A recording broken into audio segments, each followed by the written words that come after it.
You're telling me I'm banned from the pool I've used every summer since I was 6 because some angry lady in a sun hat thinks my Bluetooth speaker was a threat to national security? That was Ethan Porter's reaction as the HOA president, known to most as Karen, screeched at him in front of half the neighborhood and demanded he exit the pool area immediately. Karen wasn't her real name, but the attitude fit like sunscreen on a cloudy day. Her words were sharp, her tone sharper, and her ego the sharpest of all. As Ethan stepped out dripping wet and confused, the other teens around him looked equally stunned. One of them tried to say something in his defense, but Karen shut him down with a threat to call the police on minors trespassing on private property. This was a community pool in a neighborhood Ethan's parents had lived in for 12 years, but apparently Karen had declared martial law over chlorinated water.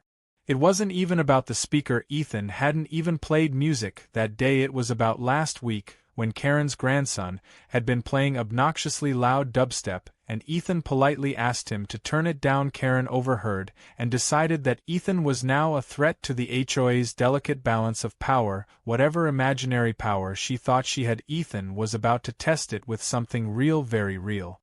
The sign on the gate read, HOA pool members only, minors must be accompanied by an adult. It was freshly printed, which was suspicious in itself, because Ethan had been there all summer without issue. He stared at the laminated paper, as if it might admit it was part of a personal vendetta. Karen stood behind him, arms folded, smugly satisfied that she had chased off her target. A couple of parents lounging under umbrellas nearby watched the scene unfold, whispering behind their sunglasses. Ethan didn't even respond to Karen's continued ranting, something about insubordination and safety violations. Instead, he simply walked out slowly, towel around his shoulders, and a strange grin forming on his face. That grin stayed as he biked home, soaked and still fuming but not defeated. If Karen wanted to escalate this over a pool, then Ethan was going to meet her energy, but he wasn't going to fight her with petitions or angry social media posts. Oh no, he was going to win this on paper, the same way she had weaponized imaginary rules against him. He was going to use something much more powerful: property law. At home, Ethan opened the drawer where his dad kept old community flyers and HOA newsletters. He spent hours going through them, checking every reference to the pool, its location, the land zoning, and anything else he could find buried in jargon. That's when something odd popped out: an old flyer advertising lots for sale from 15 years ago, including one labeled Lot 78, positioned suspiciously close to the pool boundary line. It was marked available for private purchase, but nothing after that indicated it was sold. Ethan wasn't a lawyer, but he knew someone who might help. His neighbor across the street, Mr. Morales, was a retired land surveyor and had lived in the area before the HOA was even established. If anyone had answers, he would. Ethan walked over, knocked on the door, and explained what happened. Morales chuckled, the kind of laugh only old men with good gossip knew how to deliver, and invited him in. Over lemonade and dusty file folders, Morales explained that Lot 78 was a weird case. It was a buffer lot originally meant for a clubhouse that never got built. The lot had stayed in limbo when the developer ran into debt and never properly transferred ownership to the HOA. Morales even remembered arguing with Karen years ago about that exact parcel because she had tried to plant shrubs on it without checking the deed. It was technically still owned by the original development trust, which Morales thought had dissolved but might still exist legally. Ethan could feel the pieces clicking together in his mind like some kind of reverse Uno card. He asked if anyone could buy it, and Morales nodded, saying it might take some research, but if it was unclaimed and the trust still existed, the rights could be transferred. Morales even helped Ethan draft an email to the county records office requesting information on Lot 78's title history. The reply came the next morning, faster than expected, and confirmed Morales's memory. The lot was still listed under the old trust and had not been claimed or sold since the original development. Now came the tricky part: tracking down the executor of the trust. The records listed a name Ethan vaguely recognized as someone his grandfather had once mentioned, a Mrs. Clara Hensley. A quick search on the community Facebook group showed that she was still alive and living just 2 towns over. Ethan wrote a heartfelt message explaining the situation, being careful not to mention Karen or the drama. He just said he was interested in the lot for a school business project, and asked if she'd be willing to talk.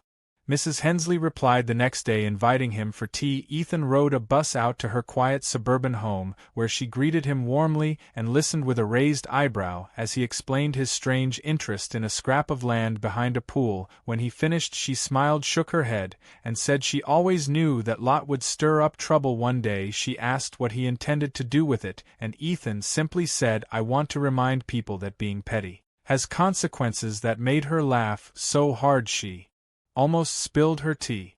She offered to sell him the lot for $1 as long as he promised not to do anything dangerous or illegal with it. Ethan agreed instantly. The paperwork was simple, and since she still had the trust authority, she signed it over that week. Ethan now owned Lot 78, a teenager with a vengeance and a property title.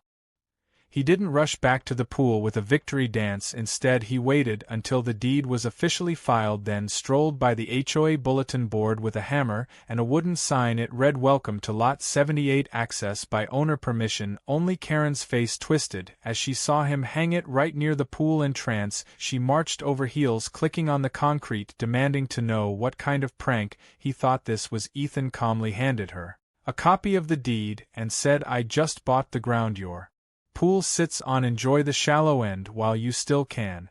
Karen didn't have words, just sputters, gasps, and a face turning a shade redder than her lipstick. As other residents gathered to see the commotion, Ethan gave them a little wave and walked off whistling. Karen had banned him from the pool, but now he owned the land under it, and the summer was just getting started.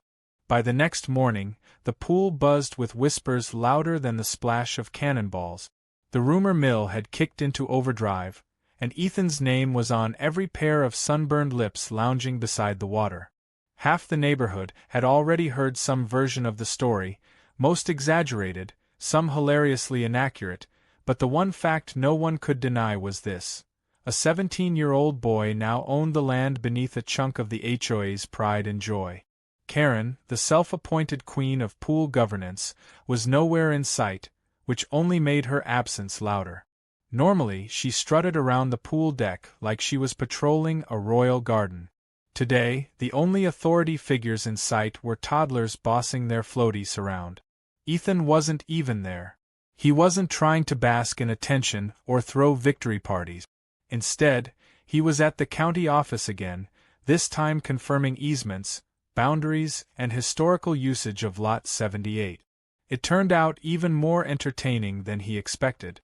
Not only did the HOA fail to acquire the land, but they had also installed permanent fixtures across the lot without permission. Half of the shallow end's concrete border dipped onto his property. The pool's maintenance shed, straddling the invisible property line like a game of legal limbo. Even the lounge chairs that Karen proudly labeled HOA-approved seating only were technically squatting. The county clerk, a man named Don who looked like he hadn't blinked since the Clinton administration, peered at Ethan with raised eyebrows as he pulled out each plat map. He mumbled, "This is a mess," more times than Ethan could count. By the end of their review, Don handed over a certified statement that made it very clear. Ethan had every right to demand removal, lease the land, or sell it to whoever he pleased. That last part gave Ethan an idea, but he pocketed it for later. Instead of confrontation, Ethan wanted to play this out slowly. He didn't want to be seen as just another petty neighborhood troublemaker. No, he wanted people to understand that what had happened to him could happen to anyone. The problem wasn't just Karen, it was the power the HOA wielded like a weapon, unchecked and dripping with arrogance. He didn't need to yell that from a rooftop. He just needed to let the truth speak louder than her threats. He returned home, booted up his laptop, and got to work designing a sign. Not a vandal's message or a teenage tantrum, but something with subtlety. He created a laminated wooden placard with a professional font that read, "Notice: this portion of the pool and adjacent structures reside on privately owned land. Used by permission only.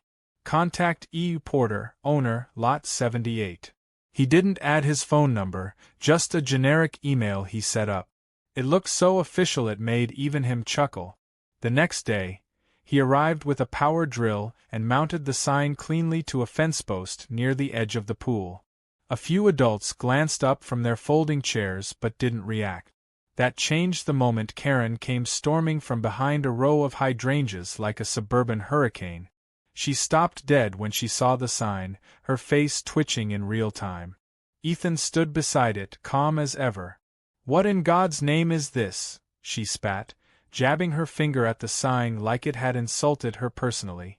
Ethan handed her a copy of the deed again, this time in a plastic sleeve. Her hands trembled as she snatched it and skimmed the document. "You don't have the right to do this," she snapped, eyes darting wildly. "I actually do," Ethan replied smoothly. "But don't worry, I'm not shutting anything down. Not yet." The last two words landed like a bomb. A few bystanders nearby sat up straighter in their chairs. Karen's lips moved silently as if searching for a line from a play she never memorized. Finally, she stormed off, muttering something about lawyers. Ethan didn't care. She could bring a whole battalion of them for all he cared. The law was on his side. That weekend, an emergency HOA board meeting was called. Ethan, not technically a member of the HOA, wasn't invited. But that didn't stop his name from dominating the entire 2-hour screaming match inside the clubhouse. According to his friend Sam, whose mom was on the board, Karen had tried everything from accusing Ethan of trespassing to calling his deed a forgery. None of it stuck. Sam said at one point Karen screamed, "We need to tear down that sign before people start thinking he's the real owner." And that was when one of the newer board members hesitantly raised a hand and asked, "Wait, isn't he?" The meeting ended in chaos with no resolution. Meanwhile, Ethan got an email from the HOA lawyer. The message was polite but condescending, the kind of tone that assumed Ethan didn't understand what property rights meant.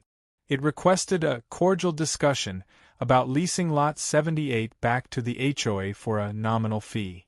Ethan reread the email twice before replying with a single sentence. "I'll consider a lease agreement if the HOA agrees to a formal apology for the false banning incident that occurred on August 4, 3 p.m. He didn't even sign his name. Just let the silence speak louder than his words. A few days later, Ethan noticed the pool had quieted. Karen was nowhere to be seen. The maintenance guy avoided the side of the pool near his sign. A couple of older residents gave him subtle nods when he walked by. It wasn't open admiration, but it wasn't disdain either. It was something in between. Quiet respect. Ethan wasn't finished yet. He had one last move to make. Remembering what Morales said about the HOA's unfiled plans for a cabana, Ethan did some digging and found old digital mock-ups of the project stored on the HOA's public drive, which hadn't been secured properly. According to those plans, the proposed cabana would sit almost entirely on Lot 78. That alone wouldn't mean much, except there was a printed copy of the proposal that Karen had signed and submitted to the city planning department 5 years ago. The signature matched another form Ethan had found earlier that clearly said, "The HOA attests it has full legal control over all construction land." That was perjury. And while Ethan didn't intend to press charges, it was ammunition. He emailed a scanned copy of that document anonymously to 3 board members and the neighborhood Facebook group with no additional message. Within hours, it had circulated to half the town. Karen's name became a punchline. Memes popped up. Someone photoshopped a lifeguard chair with Ethan's name on it. Another post joked that Ethan should charge admission for using the Porter Pool Annex. The quiet teen had become an unintentional neighborhood celebrity. But Ethan remained focused. He hadn't sought fame. He hadn't even wanted revenge. What he still wanted, was accountability, respect, and maybe a little peace and quiet. He sat by the fence overlooking Lot 78 that evening, sipping a lemonade, as the pool glowed under string lights. Someone had placed a floaty near the sign that said property of E. Porter in black marker. Ethan didn't remove it. He just smiled. Because this was only the beginning. By the time the local news aired Ethan's courtroom victory clip, the story had caught fire across the state. He wasn't just the kid who owned part of a pool anymore. He was being called the Lot King, the teen landlord, and, in one sarcastically dramatic post, the savior of suburbia. What had started as a ridiculous power play by an HOA president with too much free time had become a full-blown local legend. Ethan couldn't go to the grocery store without being recognized. A couple of teenagers even asked for selfies outside the hardware store while he was buying replacement screws for his fence sign. The funniest part to him was how little he had done in terms of showboating. He hadn't posted wild videos, hadn't screamed at Karen in public, hadn't even made jokes at the meetings. All he did was quietly play their own rules against them. And now the whole neighborhood had taken notice. That week, the HOA board officially announced an emergency vote for board re-election. It was clear to everyone that Karen was hanging on by a thread. 2 members had already resigned, citing stress and misaligned priorities, which was just a polite way of saying they didn't want to go down with the ship. New faces were stepping forward, including a retired attorney named Linda Wexler, who'd lived in the community for 15 years and had spent most of that time silently gritting her teeth through Karen's reign. Now, she was publicly endorsing Ethan's decision to lease the land instead of suing. According to her, that restraint showed more maturity than most adults she knew. Ethan was invited to speak at the next HOA town hall, this time not as a victim but as a stakeholder. He arrived early, dressed in a collared shirt his mom insisted he wear, holding a folder of documents not because he needed them, but because it looked professional. The clubhouse was packed wall to wall. Karen stood near the front, arms crossed, flanked by the few remaining loyalists. Her expression was a frozen mask of defiance, but even she couldn't hide the tension. Linda stood at the podium first and outlined a proposal that silenced the room. The HOA would offer Ethan a 99-year lease for Lot 78, at a symbolic annual fee of $1. In return, the HOA would issue a formal written apology for the unjustified pool ban and publicly acknowledge their oversight regarding land use. Ethan stood up and faced the crowd. He didn't gloat. He didn't mock. He simply thanked Linda for her proposal, said he would accept the lease on one additional condition. Karen had to resign from the HOA board before the lease could be signed.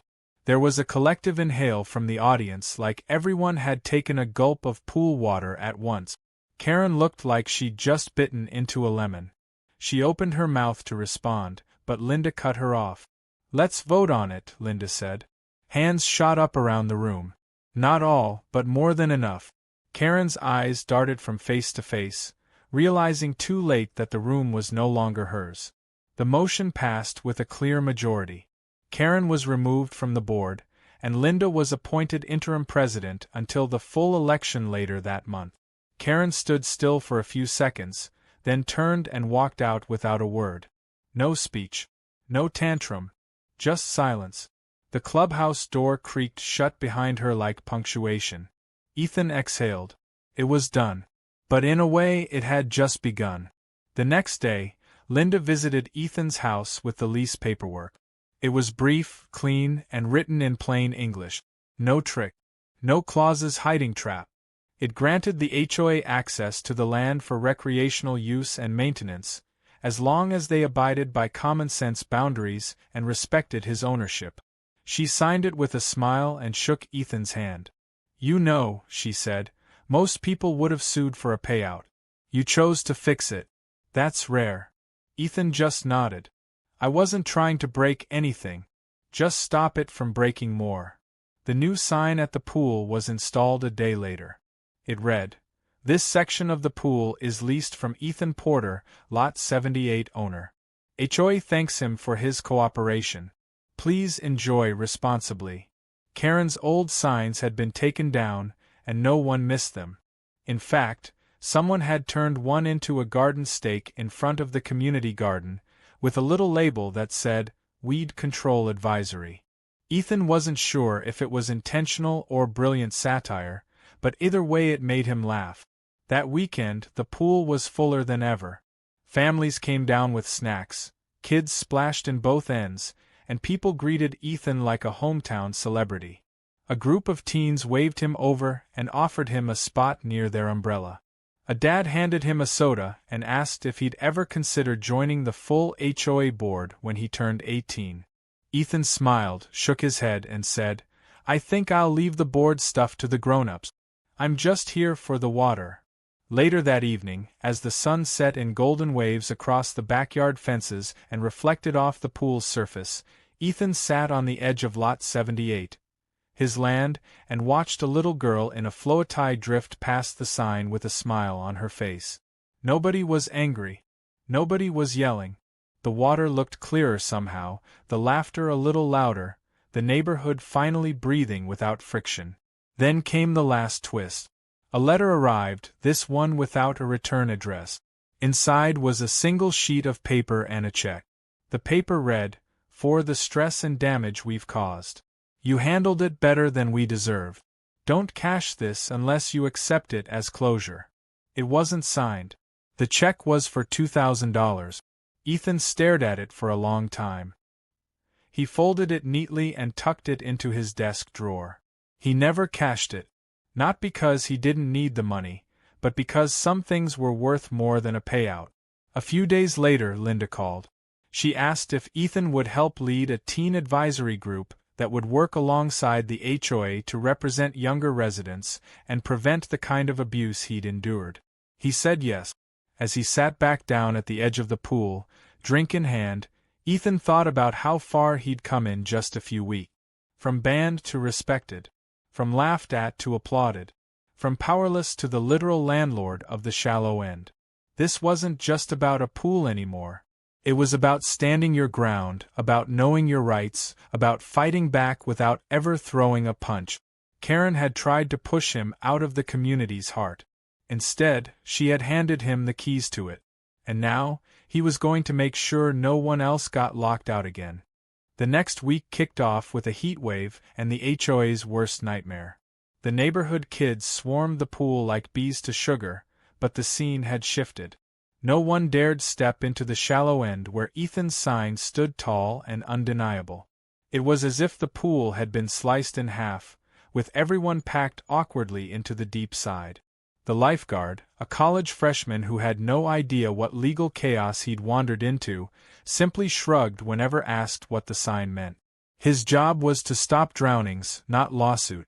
Meanwhile, Ethan walked past the fence with the calm of a king surveying land that no one else had believed he could claim. Karen was unraveling. The once unshakable voice of the HOA had now turned shrill, desperate, and cracked. Her once perfectly coordinated outfits began to look frazzled. Even her sunglasses didn't sit right on her face anymore, like they too were trying to escape her orbit. Every encounter she had with other residents seemed to end with her storming away or mumbling threats. But none of those threats worked anymore. The residents weren't afraid of her. Not after the emails got leaked. The emails were still making their rounds. Printed copies ended up in mailboxes, taped to community boards, and even folded into pool towels. They detailed not just Karen's overreach on the Cabana project but a long trail of minor manipulations, cover-ups, and personal favors she had pulled off under the guise of policy enforcement. Things like approving her friend's extended porch without a permit while rejecting another neighbor's flowerbed addition for not matching aesthetic values. There was even an email where she called residents with backyard trampolines trash with tax returns. Suddenly, everyone had a reason to dislike Karen, and Ethan had just become the symbolic crack in her authority. But Karen wasn't done fighting. Late one afternoon, she returned to the pool with a clipboard, a measuring wheel, and two very confused men in polos and khakis. The three of them circled Lot 78's edge like it was a crime scene. Ethan spotted them from his upstairs bedroom window. He didn't panic. He simply walked down, clipboard in hand, and greeted them with a wave. Karen narrowed her eyes. "This is private business," she snapped. "On my land." Ethan replied. "I should charge rent for that meeting." One of the men chuckled before catching himself. Karen shot him a glare so cold it could have frozen pool water. She said nothing more and led the group away in a huff. But Ethan noticed the measuring tape's final stop, right at the border of the maintenance shed. She was confirming what he already knew. The HOA had built structures partially on private land, and now she was trying to find a loophole. The next day, a letter arrived. This one wasn't from the HOA lawyer but a full law firm, one of those firms with multiple names that sound like interchangeable luxury soap brands. They accused Ethan of malicious signage, obstruction of community resources, and, most absurdly, psychological harm inflicted upon board members. Ethan read the letter 3 times and laughed harder each time. He handed the envelope to his mom, who had finally returned from her business trip. She read it once and rolled her eyes. "You want me to call our cousin Bradley?" she asked. Bradley was a real estate attorney with a talent for deflating bullies in court. Ethan nodded. Within 48 hours, the HOA's threats were countered with a cease and desist letter, a copy of the deed, and a formal warning that any interference with Lot 78 would be considered trespassing. Bradley's letter also included a request for HOA records regarding construction approval on Lot 78. He knew they didn't exist. He just wanted to watch them sweat trying to fabricate them. The pressure started breaking the board. At the next HOA meeting, which Ethan finally attended after being invited by a board member who had defected from Karen's influence, the room was electric. Dozens of residents packed the tiny clubhouse. Karen stood at the front, sweating under a broken ceiling fan, trying to explain why the HOA might have to pay legal fees or even settle damages. Ethan didn't speak until the end. When called upon, he stood, calm and collected, and simply said, "I never wanted drama. I just wanted fairness. I was banned from a pool without a reason, humiliated in front of my neighbors, and treated like a problem instead of a person. I defended myself the only way I knew how, with truth. If this board had treated me like a human being from the beginning, none of this would have happened." A silence hung in the air like humidity before a thunderstorm. Then a hand clap. Then another. Then more. It wasn't a standing ovation, but it didn't need to be. Karen looked around and saw what she feared most: support for someone else. Real support. Not obligation. Not fear. Respect. In the days that followed, things changed fast.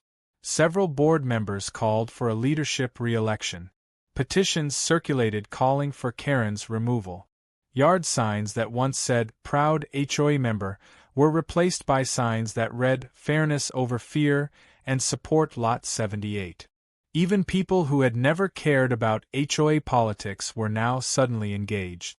Ethan had done what most teens couldn't even dream of. He had made civic procedure cool. But Karen had one last move.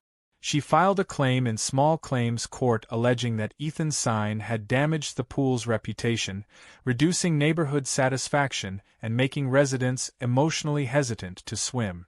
The claim was ridiculous, but it was real. Ethan would have to show up. He wasn't nervous. He had truth on his side, and a folder of evidence thicker than a summer novel. Bradley sat beside him in the tiny courtroom as Karen presented her case with exaggerated emotional theatrics. She described Ethan as vindictive, manipulative, and deceptively polite. The judge, a woman in her 50s with no tolerance for drama, raised her eyebrows multiple times but said nothing until Karen finished. Then she turned to Ethan. "Do you have anything to say?" she asked. Ethan stood, cleared his throat, and handed over copies of the deed, emails, and letters. He spoke clearly, respectfully, and let the facts talk. He didn't raise his voice. He didn't insult Karen. He simply outlined everything from the ban to the leak to the signs. When he was done, the judge flipped through the documents, then looked up and said, "Case dismissed." Karen's jaw didn't drop. It just locked. Ethan turned to leave, but not before saying thank you to the judge and nodding politely to Karen. Outside the courtroom, as cameras from a local news channel pointed their lenses toward him, Ethan offered no rants or revenge speeches. Just one sentence. "I didn't start this. But I will finish it, legally and with integrity." The clip went viral before sunset. Ethan wasn't just a homeowner now. He was a local icon. And the HOA? They had just lost the shallow end of more than just a pool. They had lost the illusion of untouchable control. Ethan woke up the morning after the community celebration to find a line of chalk drawings trailing from the pool gate all the way down the sidewalk past his house. Little rainbows, doodles of floaties, and what looked like a cartoon version of him wearing a crown marked Pool King all decorated the path. Kids had turned him into a legend overnight. It was ridiculous, but it was also kind of touching. It wasn't about fame. It was about feeling like he belonged again, not just as a resident but as someone who made the place better. He never thought defending his right to swim would turn into a neighborhood movement. But now that it had, he was determined to make it count. At the next board meeting, which Linda opened with a calm confidence that already felt more natural than anything Karen had ever brought, Ethan presented an idea that caught everyone by surprise. He proposed creating a teen representative seat on the HOA advisory committee, not just for him, but for whoever the younger residents elected. The board initially hesitated, unsure about what kind of influence teens could or should have in official meetings. But Linda backed him. She said if the teens were mature enough to be banned, monitored, and disciplined by the HOA's rules, they deserved a voice in the process too. The motion passed by majority vote. And just like that, Ethan opened a door that had never existed before. The effect was immediate. Teens who'd once rolled their eyes at anything with the letters HOA started paying attention. A few even showed up to the next open meeting with actual questions and suggestions. One girl asked if there could be swim classes offered for little kids led by certified teen lifeguard. Another proposed a small shaded study area near the pool with Wi-Fi access. Linda took note. The board listened. Things were changing in real time, and Ethan found himself feeling more satisfied than he ever did from being right or winning in court. He had sparked something that would last far beyond the summer. Karen, meanwhile, had gone completely silent. No appearances, no statements, no retaliation. A few neighbors said they'd seen her once or twice walking her dog, but always avoiding eye contact. Ethan didn't celebrate that. He didn't need her to be humiliated. He just needed her gone. And now she was, replaced by something stronger than rules or fences. Community. The lease agreement Ethan signed was framed and hung in the clubhouse lobby beside a laminated thank you letter from the board. The plaque beneath it read, "With gratitude to Ethan Porter for reminding us that leadership means listening." It wasn't flashy, but it was honest. Every time someone walked past it, they'd see a kid who stood up without screaming and rewrote the rules without ever breaking them. On a particularly hot Friday, Ethan sat poolside with his friends, dipping his feet into the very edge of Lot 78, when a local TV anchor returned for a follow-up interview. This time it wasn't about conflict, it was about progress. The anchor asked what advice Ethan had for other teens dealing with unfair rules or power-tripping adults. Ethan looked into the camera, smiled, and said, "Know your rights. Know your worth. And don't let loud people fool you into thinking they're right just because they yell the most." The interview aired that night, and Ethan's inbox flooded with messages, some from across the country, from teenagers saying they felt seen, encouraged, and a little braver than they had before. But the real moment came 2 weeks later when a letter arrived from the county. It wasn't a lawsuit or a threat. It was an invitation. Ethan had been nominated for the county's Young Civic Leadership Award. The board members had submitted his name along with a summary of the entire pool saga. The letter explained that the award recognized individuals under 18 who made significant positive impacts in their communities. He read it twice, heart-thudding, then handed it to his mom without saying a word. She teared up before he could. The ceremony would be held in September at the City Hall downtown. As summer came to a close, the pool remained full, the community more unified than ever. Ethan started organizing volunteer days for teens to help clean public spaces and help seniors with yard work. The energy had shifted completely. Even people who used to ignore each other at HOA meetings now smiled and waved in the mornings. Some of the older residents even admitted they were wrong about him. They had bought into the narrative Karen fed them, and seeing the truth unfold changed their perspective not just on him, but on how quickly power can become poison in the wrong hands. One evening, just before school was set to begin again, Ethan sat with Morales on his porch, sipping root beer and watching the sun dip behind the trees. Morales was proud, and he said so.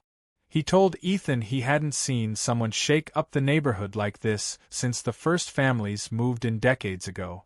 Then, with a chuckle, he added, "You know, if you ever want to buy another forgotten lot, I might have a tip or two." Ethan laughed, but a tiny spark lit in his brain. Maybe this wasn't just a one-time thing. Maybe this was the beginning of something bigger. The next morning, Ethan took a slow walk past the pool. The air was warm, the sound of water splashing and kids laughing filled the street. The sign on Lot 78 still stood tall. But something else had been added overnight. Someone had painted a small mural on the backside of the maintenance shed, just visible from his side of the property. It showed a cartoon version of Ethan, in flip-flops, cape blowing behind him, holding a rolled-up deed like a sword. Next to it, in bold white paint, were the words, "Respect is earned. Even by teenagers." Ethan didn't know who painted it. He didn't ask. He just stood there for a moment, grinning, then turned and walked home. That fall, he stood on stage in front of a packed City Hall auditorium accepting the Leadership Award. He thanked his family, his neighbors, and even the people who had opposed him, because they had given him the opportunity to learn what real strength looked like. Not in yelling, not in punishment, but in showing up, staying calm, and outsmarting injustice with facts, patience, and backbone. Ethan Porter had been banned from a pool by a bitter HOA president. He answered by buying the land beneath her authority. And in doing so, he proved that age has nothing to do with power, and everything to do with purpose.